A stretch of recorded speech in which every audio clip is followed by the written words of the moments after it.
Bonjour à tous. Aujourd'hui, nous allons nous intéresser au premier monothéisme de l'histoire, la religion juive. Comment, dans un monde polythéiste, est apparue l'idée d'un Dieu unique? Cette idée est apparue la première fois chez les Hébreux. Mais où vivait ce peuple? Il vivait dans le croissant fertile, entouré par le royaume d'Égypte à l'ouest et l'empire assyrien puis babylonien à l'est.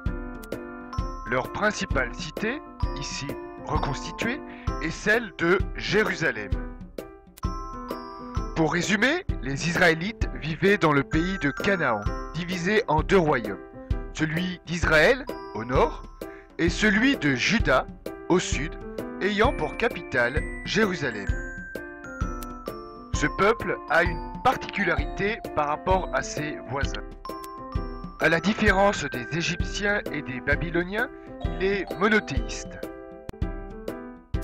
Ainsi, face aux menaces de disparition qui pèsent sur son royaume, le roi Josias unifie son peuple autour de la religion. Nous allons donc voir maintenant quelles sont leurs croyances. Celles-ci sont réunies dans un livre appelé Bible.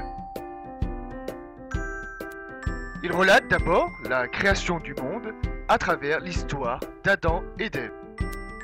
Cette dernière est devenue mortelle après avoir croqué la pomme, signe de la connaissance, aujourd'hui reprise par Apple. Le récit se poursuit par l'alliance établie entre Dieu et Abraham en échange d'une terre promise.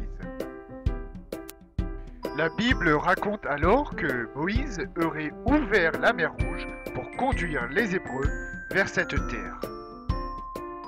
Il aurait, lors du voyage, reçu de Dieu les tables de la loi, conservées par la suite dans le temple de Jérusalem, réalisé par le roi Salomon. Pour résumer, la Bible contient l'histoire des Hébreux, leurs croyances, et indique comment ils doivent pratiquer leur religion et organiser leur vie. Justement, comment le judaïsme est-il pratiqué? Comme vous le voyez à gauche, des sacrifices sont réalisés devant le temple de Jérusalem. À l'intérieur, seuls les prêtres peuvent accéder au Saint des Saints contenant l'Arche d'Alliance. Pour résumer, les Juifs pensent que Dieu a conclu une alliance avec eux. Pour que Dieu les protège, ils doivent respecter les 10 commandements. Pour cela, les Hébreux font alors des sacrifices au temple de Jérusalem. La Bible est donc un livre sacré pour les Juifs.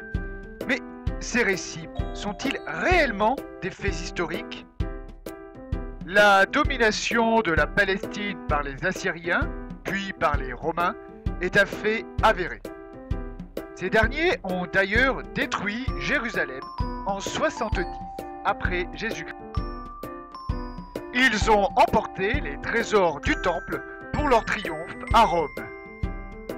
Les Juifs, dispersés et sans temple, ont alors continué de se réunir pour prier dans des synagogues.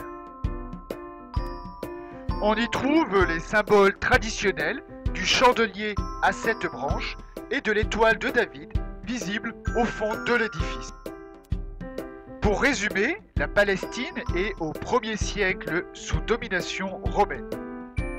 Les Romains finissent par détruire le temple de Jérusalem en 70 après Jésus-Christ. C'est alors le début de la diaspora et les Juifs, dispersés, se réunissent dans des synagogues. Ces monuments ont laissé des vestiges, mais tous les récits bibliques peuvent-ils être ainsi confirmés par l'histoire? Les archéologues ont trouvé des traces du royaume de David, même s'il semble moins puissant que le dit la Bible. D'autres faits, comme la tour de Babel, semblent inspirer des ziggourats, les temples que les Hébreux ont vus lors de leur exil à Babylone. Mais d'autres événements, comme la création du monde ou l'ouverture de la mer Rouge, relèvent plus de la croyance que de l'histoire.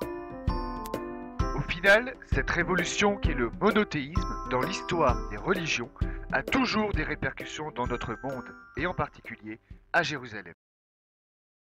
created using Powtoon.